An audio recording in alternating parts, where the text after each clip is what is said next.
Capítulo 1. Os casais felizes. Há muito tempo atrás, morava em Londres um jovem casal de cães dálmatas chamados Pongo e Mrs. Pongo. Mrs. adicionou o nome de Pongo ao seu próprio casamento, mas ainda era chamada de Mrs. pela maioria das pessoas.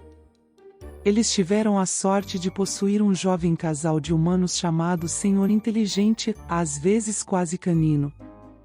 Eles entendiam vários latidos, os latidos para fora, por favor. Entre, por favor. Depressa com meu jantar. E que tal uma caminhada? E mesmo quando não conseguiam entender, muitas vezes conseguiam adivinhar, se olhassem com emoção ou se fossem arranhados por uma pata ansiosa.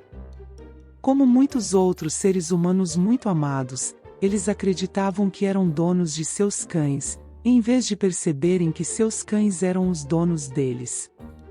Pongo e Mrs. acharam isso comovente e divertido e deixaram seus animais de estimação pensarem que era verdade. Os 101 dálmatas aéreos. Deali, que tinha um escritório na cidade, era particularmente bom em aritmética. Muitas pessoas o chamavam de mago das finanças, o que não é a mesma coisa que um mago da magia, embora às vezes seja bastante semelhante. Na época em que esta história começa, ele era excepcionalmente rico por um motivo bastante incomum. Ele prestou um grande serviço ao governo, algo relacionado com a eliminação da dívida nacional, e, como recompensa, foi isento do imposto de renda para o resto da vida. Além disso, o governo lhe emprestara uma pequena casa no Hotel Circle de Regent's Park, a casa certa para um homem com esposa e cachorros. Antes de se casarem, o Sr. Deali e Pongo moravam em um apartamento de solteiro, onde eram cuidados pela antiga babá do senhor. A Sra. Deali e Mrs. também moravam em um apartamento de solteiro. Não existem apartamentos para solteironas, onde eram cuidadas pela antiga babá da Sra. Deali, Babá Cookie. Os cães e seus animais de estimação se conheceram ao mesmo tempo e compartilharam um noivado duplo maravilhosamente feliz, mas estavam todos um pouco preocupados com o que aconteceria com Babá Cookie e Babá Butler. Estaria tudo bem quando os Dearlys formassem uma família, especialmente se pudessem ser gêmeos, com um gêmeo para cada babá, mas até então, o que as babás iriam fazer? Pois embora pudessem preparar o café da manhã e servir refeições em bandejas, refeições chamadas um belo ovo perto do fogo, nenhum deles era capaz de administrar uma casinha elegante em Regent's Park, onde os Dearly esperavam convidar os amigos para jantar. E então algo aconteceu. Babá Cookie e Babá Butler se conheceram e, após alguns minutos de profundas suspeitas, começaram a gostar muito uma da outra. E eles riram muito de seus nomes. É uma pena não sermos cozinheiros e mordomos de verdade, disse Babá Cookie. Sim, é disso que precisamos agora, disse Babá Butler. E então os dois tiveram a grande ideia.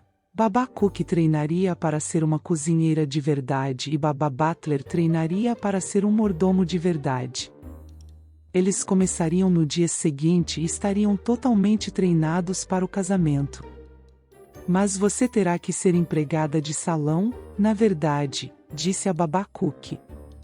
Certamente que não, disse Babá Butler. Não tenho condições para isso. Serei um verdadeiro mordomo.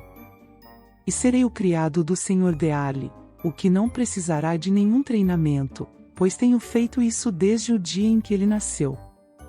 E então, quando os Dearlys e os Pongos voltaram da lua de mel conjunta, lá estavam Babá Cookie e Babá Butler, totalmente treinadas, prontas para recebê-los na casinha de frente para o Regent's Park. Foi um choque que a Babá Butler estivesse usando calças. Um vestido preto com um avental bonito e cheio de babados não seria melhor? Sugeriu a Sra. Dearly, um tanto nervosa, porque a Babá Butler nunca fora sua babá. Você não pode ser mordomo sem calças, disse Babá Butler com firmeza. Mas amanhã vou comprar um avental com babados. Vai acrescentar um toque de originalidade. Isso aconteceu.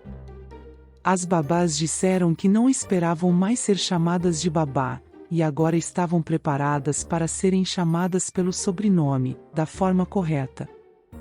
Mas embora você possa chamar um cozinheiro de cozinheiro, a única coisa que você não pode chamar de mordomo é mordomo. Então, no final, as duas babás foram chamadas apenas de babá, querido, como sempre foram.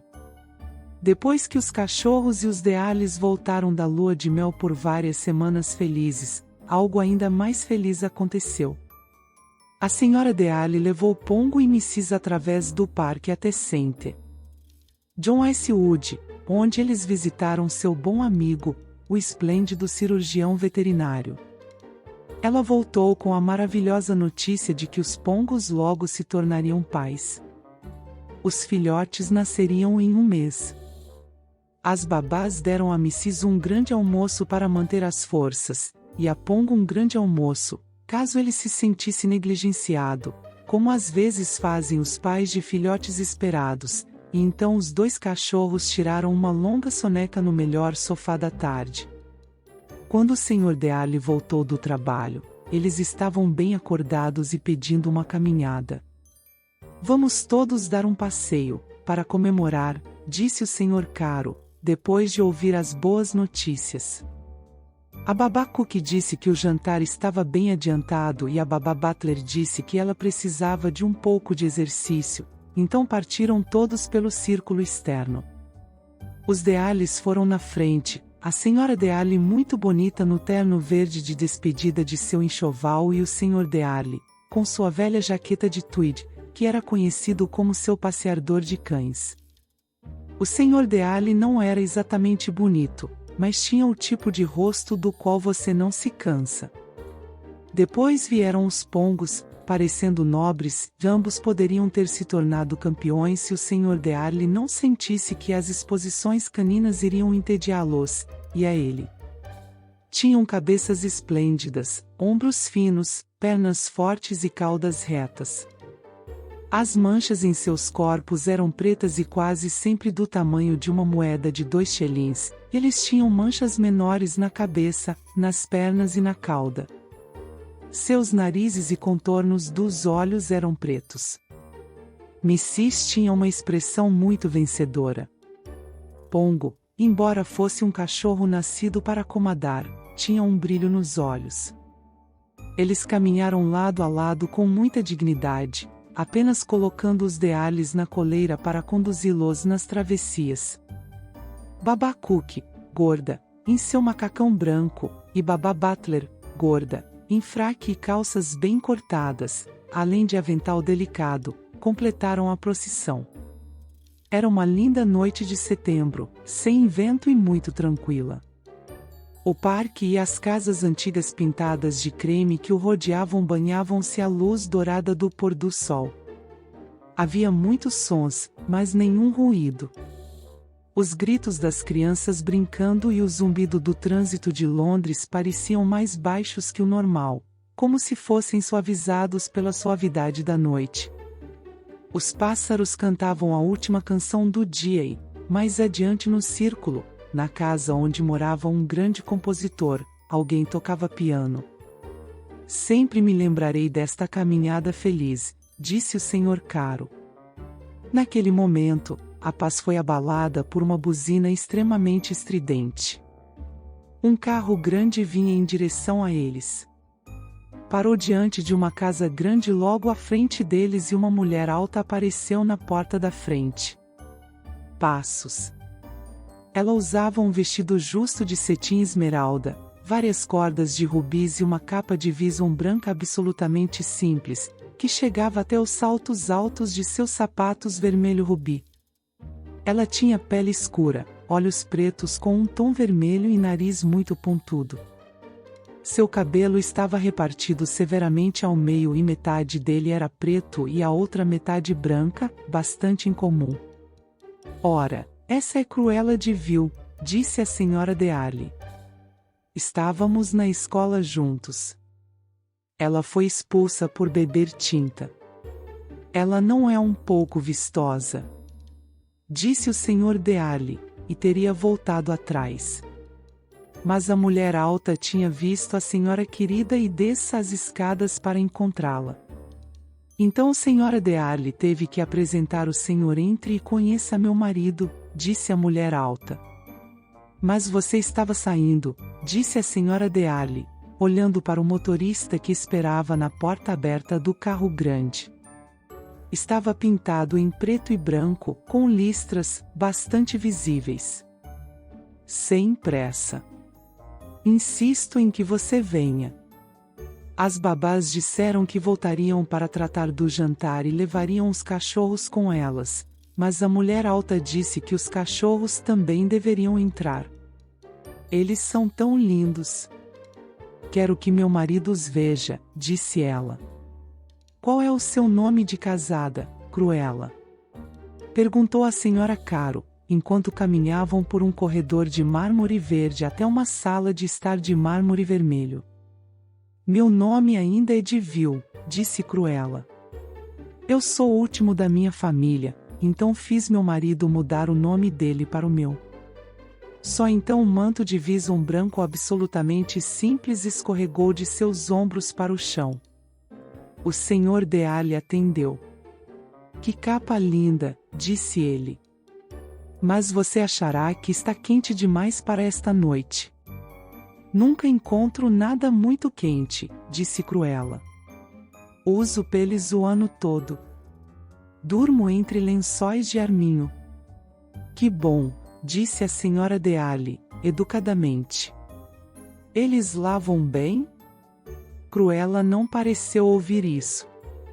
Ela continuou, eu adoro peles, eu vivo para peles. É por isso que me casei com um peleteiro.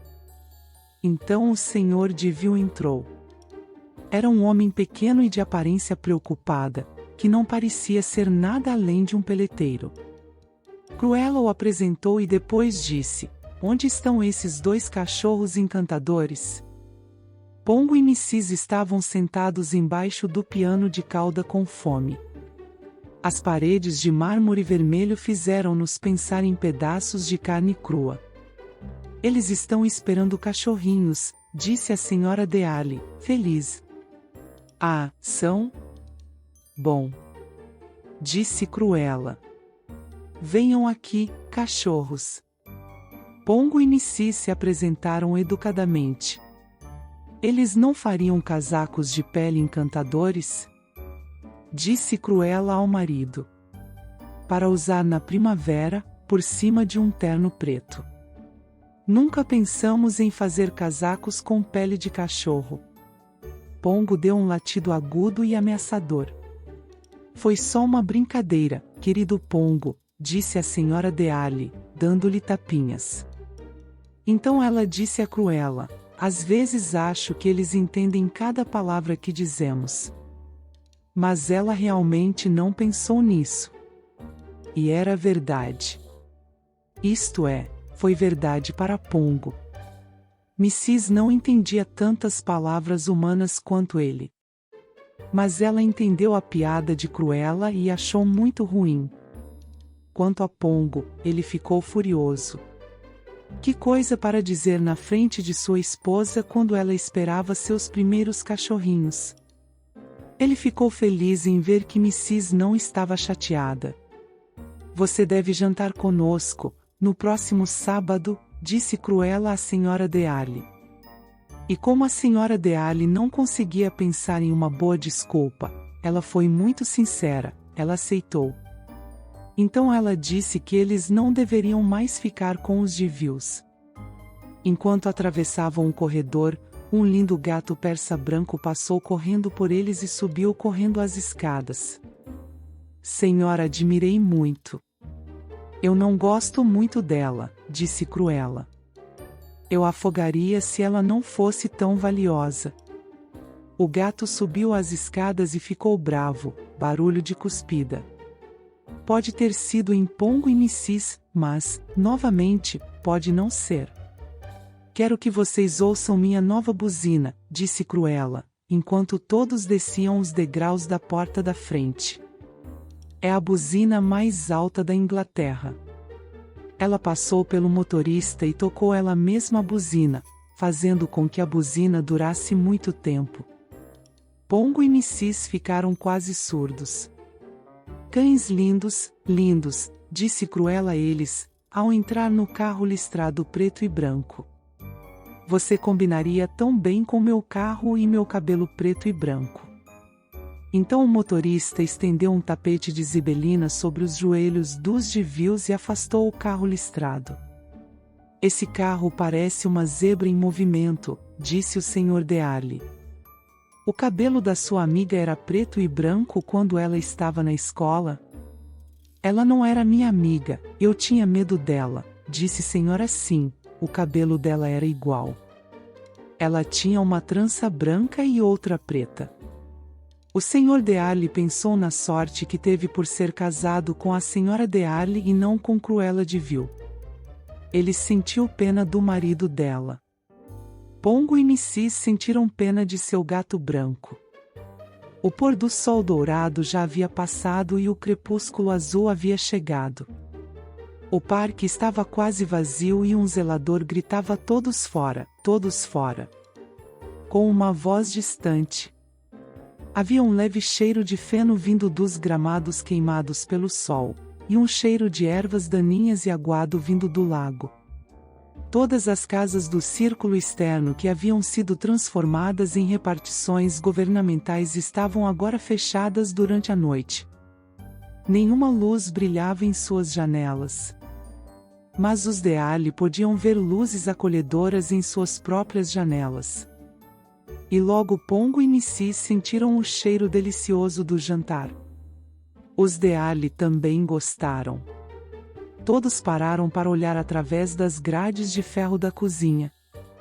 Embora estivesse no porão, esta não era uma cozinha escura.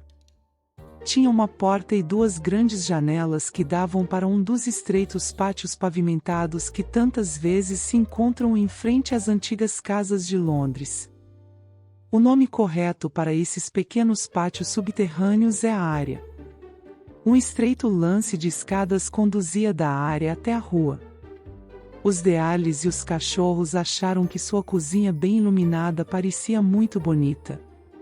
Tinha paredes brancas, vermelhas linóleo e uma cômoda com porcelana manchada de azul.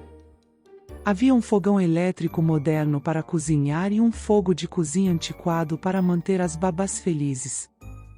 A babá Cook estava regando alguma coisa no forno, enquanto a babá Butler empilhava os pratos no elevador que os levaria até o chão da sala de jantar como se entregasse os 101 dálmatas cantando o Rei Demônio numa pantomima.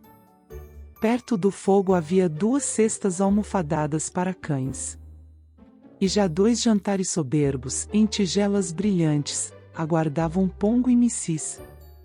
Espero que não tenhamos cansado Mrs., disse o Sr. Darley, enquanto abria a porta da frente com a chave. Mrs. gostaria de dizer que nunca se sentiu melhor na vida. Como não conseguia falar, ela tentou mostrar o quanto se sentia bem e desceu correndo para a cozinha chicoteando o rabo. O mesmo fez Pongo, ansioso por seu jantar e uma longa soneca à luz do fogo ao lado de sua querida senhorita. Eu gostaria que tivéssemos o rabo para abanar, disse o Sr. Darley.